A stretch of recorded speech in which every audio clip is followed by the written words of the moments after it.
biya kamal ka Nur Online TV. Ke jan gwa same ban writing ke Läär ban kon ge jan gwa same che tani nene.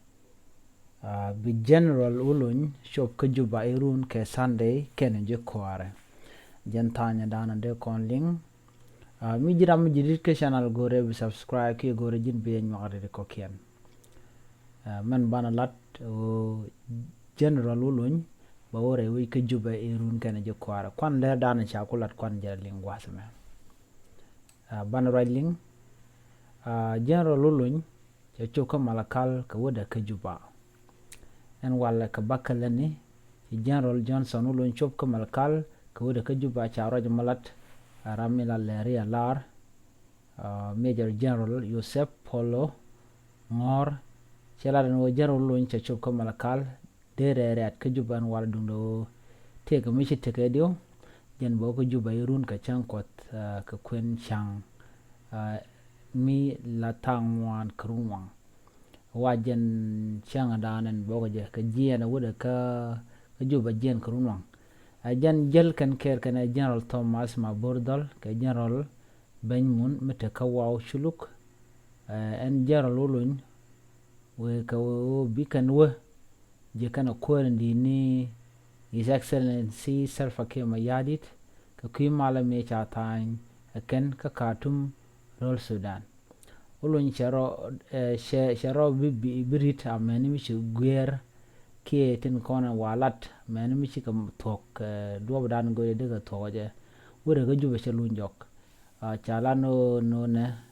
jen be mal be kon gor meni mi mal ben sharo je malat Yusuf ka dugde no wal ka dugde en general Ulony ja jen ka kume charo mada spele mayo min bud ke Dr. Machar ko jana gang witet me sha mal tan karon kin daru dol badak kwan la kur afanal ndit karon kin rawi jandaro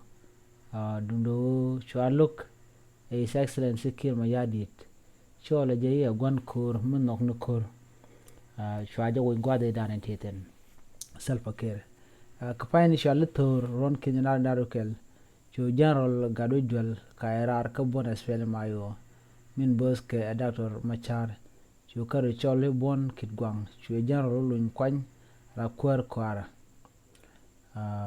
ka payen shale tup sar pet ron kinda janaru do cho bon kit gwang mal tan ka Khartoum cho agwelek mal tan gola ka kora cho kit gwang rodak cho agwelek jal gola cho ken yet ka bon general gado jwal cho Ulony woch kwerda namo ajen mijak Ulony ko beben ka juba kara mal ben lat gola ala bona gwelek